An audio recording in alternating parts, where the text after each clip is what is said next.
Assalamualaikum warahmatullahi wabarakatuh. Innal hamdalillah nahmaduhu wa nasta'inuhu wa nastaghfiruh wa na'udzu billahi min shururi anfusina wa min sayyiati a'malina. May yahdihillahu fala mudilla lahu wa may yudlil fala hadiya lahu. Ashhadu an la ilaha illallah wahdahu la syarika lahu wa ashhadu anna Muhammadan 'abduhu wa rasuluh. Ya ayyuhalladzina amanu taqullaha haqqa tuqatih wa la tamutunna illa wa antum muslimun. يا أيها الناس اتقوا ربكم الذي خلقكم من نفس واحدة وخلق منها زوجها وبث منهما رجالا كثيرا ونساء واتقوا الله الذي تساءلون به والأرحام إن الله كان عليكم رقيبا يا أيها الذين آمنوا اتقوا الله وقولوا قولا سديدا يصلح لكم أعمالكم ويغفر لكم ذنوبكم ومن يطع الله ورسوله فقد فاز فوزا عظيما أما بعد. Saudara penerbit bersama hari Syarudin, saya pendengar yang mulia Allah sekalian, Khotibullah. Dan menyambung kembali kuliah tafsir kita dan masih lagi bincangkan ayat 124 hingga berikutnya daripada surah Taha. Iaitulah firman Allah Subhanahu wa taala, A'udzu billahi minasyaitonir rajim. Wa man a'rada an dzikri fa inna lahu ma'ishatan dhanka wa nahsyuruhu yawmal qiyamati a'ma. Qala rabbi lima hasyartani a'ma wa qad kuntu basira. قال كذلك أتتك آياتنا فنسيتها وكذلك اليوم تنسى. صدق الله العظيم. Barang siapa berpaling daripada peringatanku, maka sungguh dia akan menjalani kehidupan yang sempit, dan kami akan mengumpulkannya pada hari kiamat dalam keadaan buta. Dia berkata, Ya Rabbku, mengapa kau kumpulkan aku dalam keadaan buta, padahal dahulu aku dapat melihat?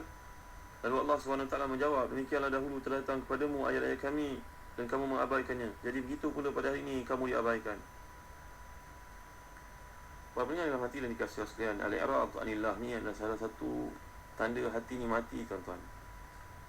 Berpaling daripada Allah SWT ni. Berpaling seperti disebut oleh Ibn Qayyim dalam kitabnya bertajuk Madarijus Salikin. Ada beberapa bentuk berpaling daripada Allah SWT. Yang pertama, i'rad ba'din nas an sama'il kalimat aw al-muhadarat bizam annahu la taqumu alaihi hujjah idza lam yasma'. Setengah segelintir manusia yang melihat kalau dia mendengar kuliah-kuliah, dia hadir ke tempat-tempat ilmu, maka dia akan tertakluk kepada ketapan-ketapan yang dipelajari. Maka dengan sebab itu dia tidak mahu pergi. Kalau pergi nanti dia jadi satu beban, jadi satu komitmen, dia jadi satu tanggungjawab. Dengan sebab itu lebih baiklah tak payah mendengar. Ini satu penyakit yang bahaya, tuan-tuan dimuliakan Allah sekalian. Kerana dalam hadis yang terdahulu pernah kita bincangkan, إذا أقبل ثلاثة نفر فأقبل اثنان إلى رسول الله صلى الله عليه وسلم وذهب واحد. Dalam hadis sahih riwayat Muslim di sini, 3 orang lelaki lalu dalam masjid melihat Nabi sedang menyampaikan kuliah. Maka datanglah 2 orang kepada Nabi SAW untuk join bersama-sama, turut serta. Tapi seorang lagi pergi. وذهب واحد. Seorang pergi. Seorang ni melihat Nabi yang salam menyampaikan kuliah, dia pun cari ruang, peluang untuk ditampil, duduk lebih dekat dengan Nabi, lebih banyak rahmat, lebih mudah, lebih berkat dan sebagainya. Maka dia datang, makin hampir menghampiri Nabi SAW. Yang kedua pula, merasa malu, duduk belakang orang. Yang ketiga lagi lah, tidak sepatutnya, dia telah pun fa'ad barazahiban, dia pergi ke tempat lain. Dia merasakan tak perlu mendengar, kerana bila dengar nanti tertakluk kepada tanggungjawab. Bimbang nanti ada perkara yang influence dia, yang mempengaruhi dia. Maka kalau gitu tak payahlah. Dengar ikut Islam ni, datang ke kuliah-kuliah, dengar ceramah-ceramah akan menjadi beban. Masuklah malam Jumaat. Malam Jumaat adalah malam yang baik untuk beribadah kepada Allah Subhanahu Wa Taala. Antara yang dilakukan oleh orang Melayu membaca Yasin, tapi tak ada salahnya sekali-sekali diselang-selikan dengan kuliah-kuliah. Setengah orang, tak mahu, kena baca Yasin juga. Apa salahnya kalau kita baca surah Yasin sekali dengan kuliah waktu yang lain, membaca surah Al-Kahfi? Bagai-bagai amalan dilakukan. Kalau kita bimbang tidak dapat memimpin diri sendiri, dengan berjemaah, kata Imam Ghazali, lebih akrab, lebih mudah untuk beribadah kepada Allah SWT. Ayo sedang malam nisfu Sya'ban ke, beribadah beramai-ramai, tak ada masalah. Seperti disebut, merupakan amalan sebahagian daripada ulama-ulama ahli Syam, seperti contohnya Khalid bin Mi'dan, seorang tabi'in yang terkemuka, seperti disebut oleh Al-Imam Ibn Rajab Al-Hanbali dalam kitabnya Lataiful Ma'arif. Tapi poinnya, tuan-tuan yang mulia sekalian, dia tak mau dengar. Kalau dengar ustaz berkuliah nanti adalah benda yang tak kena, nak mengenakan aku lah. Tidak, tuan-tuan. Ilmu ni bukan untuk dikenakan, tuan-tuan. Semua orang tanggungjawab sama untuk mendengar firman Allah SWT. Kalau benar, salah, tinggalkanlah. Apa masalahnya untuk kita malu? Kan kita dah gambarkan orang-orang yang ada dalam dirinya sifat nifaq, dia takut dengan ayat Allah SWT. Macam himar. Fama lahum an tadhkirati mu'ridin ka'annahum humurun mustanfirah farrat min qaswara. Ini takut dengan ayat Allah SWT, macam himar. Terabur dia lagi. Macam himar melihat singa. Singa datang, maka kelang kabutlah dia lagi, disangkakan bahawa singa tu nak makan. Ini sifat orang-orang yang Allah gambarkan dalam surah Mudaththir. Nanti ada peluang kita membuka surah Mudaththir. Dia tidak mahu dengar. Nanti dengar nanti jadi satu komitmen, jadi satu tanggungjawab. Kalau dahulu dia telah pun berkecimpung dalam bidang maksiat ni, nanti dengar benda ni haram, apa yang halal, macam mana aku nak hidup, macam mana nak teruskan kehidupan aku, perniagaan aku. Ini satu bentuk i'rad yang bahaya, tuan-tuan. Disebut Ibn Qayyim dalam kitabnya Madarijus Salikin. Lagi yang kedua, al-i'rad an dzikri bisababil istighna' bima 'indah. Ini juga satu penyakit yang bahaya. Dia berpaling daripada mendengar kebaikan itu disampaikan kerana dirasa apa yang ada di sisinya sudah cukup. Ini juga satu bentuk talbis iblis, tazyin iblis kepada seorang orang alim. Seolah dia seorang je betul, tak mahu dengar pandangan orang lain. Seolah-olah pandangan orang lain tu boleh menyebabkan dia tergelincir dalam kekufuran. Ini satu benda yang bahaya, tuan-tuan. Apa salah kalau dengar pandangan ini? Sama para ulama ada beza pandangan terhadapnya. Maka kita tidak mahu membuka minda kita mendengar perkara tersebut. Dan semuanya bincangan para ulama Islam, bukannya ulama selain daripada ahli sunnah yang kita tak patut dengar. Sebagai contoh, dibincangkan apakah menggunakan inhaler itu untuk orang berpuasa membatalkan atau tidak. Benar, mazhab Syafi'i mengatakan batal puasa, tapi boleh tak kita mendengar pandangan yang dikemukakan sebagai contohnya Majma' al-Fiqh al-Islami yang mengatakan bahawa perkara ini masih lagi dalam perbincangan. Sebagai contoh, mengapa kita tidak mahu membuka diri kita? Ini penyakit gurur namanya.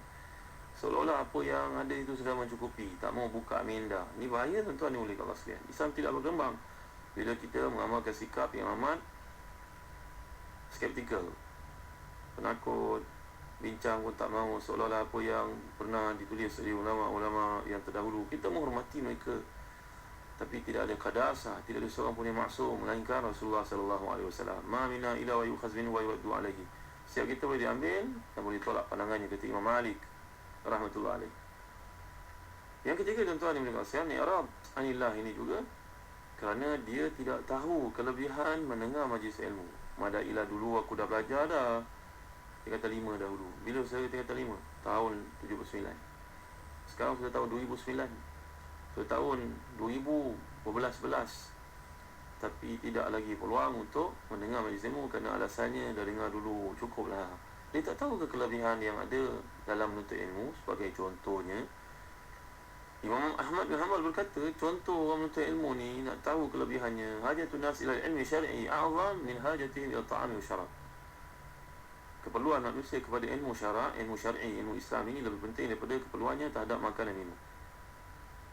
Kerana itu Nabi SAW pernah bersabda, dan hadis ini ada dalam riwayat Muslim daripada Uqbah bin Amir, bahawa Rasulullah pernah berkata kepada kami, ayyukum yuhibbu ayyaghdwa kulla yawmin ila buthan awil aqiq fayati minhu binaqataini qawmawaini bighairi ithmin wala qati'ati rahimin. Qulna bala ya Rasulullah, qulna nuhib dhalik. Qala fala an yaghdu ahadukum ila masjid faya'lam aw yaqra ayatain min kitabillahi khairan min naqataini wa thalathin khairun lahu min thalath wa arba'un khairun lahu min arba'. Tuan-tuan yang boleh kalau siang, Nabi telah bersabda, kamu nak tak kalau kamu pergi ke Buthan ataupun Aqiq, ini merupakan dua buah wadi dekat dengan, dua oasis dekat dengan Madinah. Tuan-tuan boleh lihat sejarah Madinah ni lebih dekat dalam buku bertajuk Madinah, Kelebihan dan Sejarah, dan melengkapkannya buku Mekah, Kelebihan dan Sejarah. Kedua buku ni penting untuk jadi teman kita perjalanan ke Tanah Suci agar memahami kelebihan kedua tempat tersebut, tuan-tuan. Jadi dalam hadis ini Nabi telah bersabda, kamu nak tak pergi ke tempat itu, kamu dapat unta 2 ekor, unta gemuk dan sihat. Dibayangkan di sini kaum awal ini. Kaum awal ini perkataan kaum adalah azimatus sinam, azimatus sanam. Bonggol belakangnya besar menandakan unta yang sangat sihat. Kamu nak? Kalau kita suruh unta ni orang tak nampak, mari kita suruh sama-sama kereta mewah, contohnya Mercedes. Nak tak orang bagi kamu kereta Mercedes 2 buah tanpa kamu melakukan dosa dan tanpa memutuskan silaturahim? Pada ini orang nak dapat kereta mewah buat maksiat, sebagai contohnya terlibat dengan skema cepat kaya, menipu orang, terlibat dengan benda-benda haram, mencuri dan sebagainya. Tidak, ini tidak. Kamu dapat 2 kereta mewah ini yang pada masa itu Nabi tamsilkan seperti 2 ekor unta yang amat berharga kepada orang Arab, harta yang sangat penting, tanpa melakukan dosa sama sekali dan tidak memutuskan silaturahim. Nak tak? Naklah Nabi. Setiap kami nak perkara itu. Nabi telah bersabda, kalau kamu pergi ke masjid, kamu belajar, kamu baca 2 ayat, belajar ayat daripada tafsir Quran, lebih baik daripada 2 ekor unta. Kalau baca 3 ayat dan memahaminya, lebih baik daripada 3 ekor unta. 4 ayat lebih baik daripada 4 ekor unta. Dan begitulah seterusnya.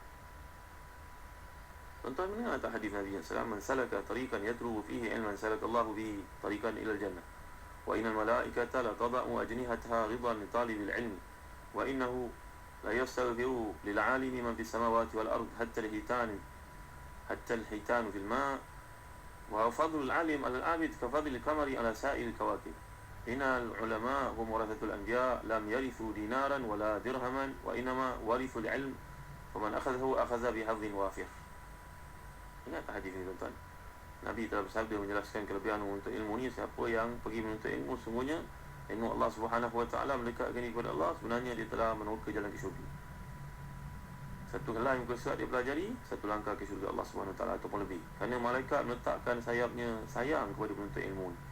Dan orang alim didoakan oleh setiap yang ada di langit dan setiap ada di bumi, sehingga kan ikan dalam laut, dalam air.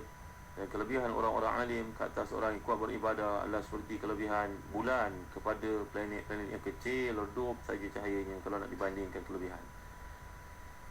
Sungguhnya para ulama ini merupakan warisnya para nabi. Kan para nabi tidak pernah mewarisikan dinar dan juga dirham, tetapi mereka telah mewariskan kepada para ulama ini ilmu. Siapa yang mendapat ilmu, maka dia telah mendapat kebaikan yang sungguh banyak. Ini kelebihan tuan-tuan. Ini kelebihan ilmu, kelebihan jadi orang alim.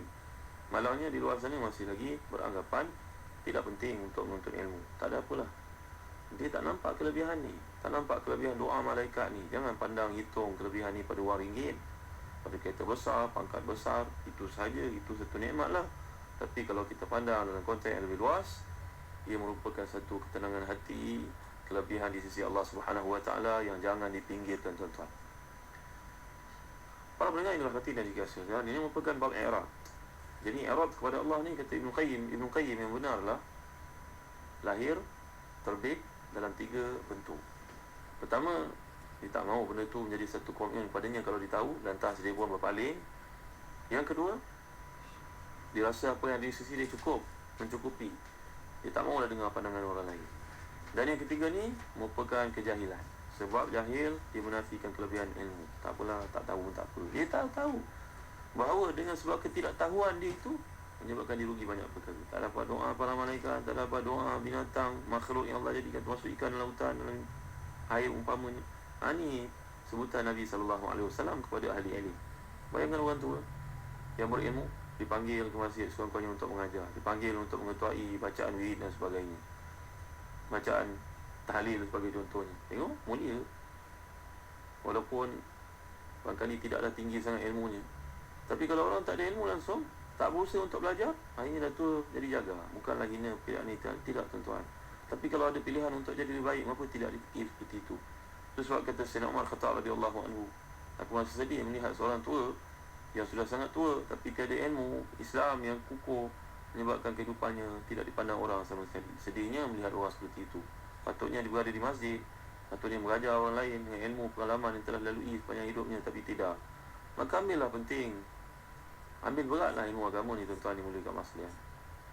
Kerana manusia ni dengan ilmu agama lah mendekatkan dirinya kepada Allah Subhanahu Wa Taala, berbangga dia menjadi seorang Muslim, menjadi hamba Allah yang sebenar. Jadi inilah maksud perkataan i'rad. Ini dijelaskan oleh Ibn Qayyim dalam kitabnya Madarijus Salikin.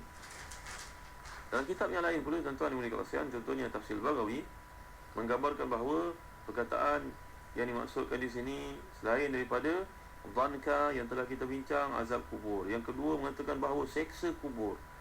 Lebih kurang sama kita nampak, tapi kata para ulama lain.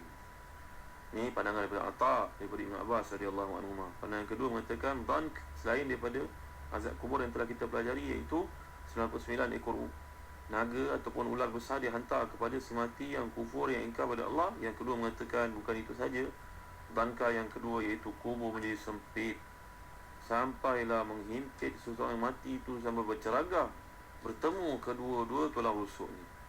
Bayangkan tuan-tuan, dan yang mendengar azab kubur ditimpakan kepada ahlinya hanyalah binatang-binatang sahaja. Jin dan manusia tidak mendengarnya. Kalau mendengarnya, memadai untuk menjawabkan mereka meninggalkan maksiat dan menjalankan taat kepada Allah Subhanahu Wa Taala. InsyaAllah muslim-muslimat, para pendengar ini mulia Allah sekalian, ikhwati fillah, nanti kita sambung lagi pandangan para ulama terhadap perkataan dhanka menerusi ayat yang ke-124 surah Taha. Nampaknya kita sudah menuju ke penghujung tafsiran surah yang mulia ini. InsyaAllah kita akan uraikan pada bila akan datang.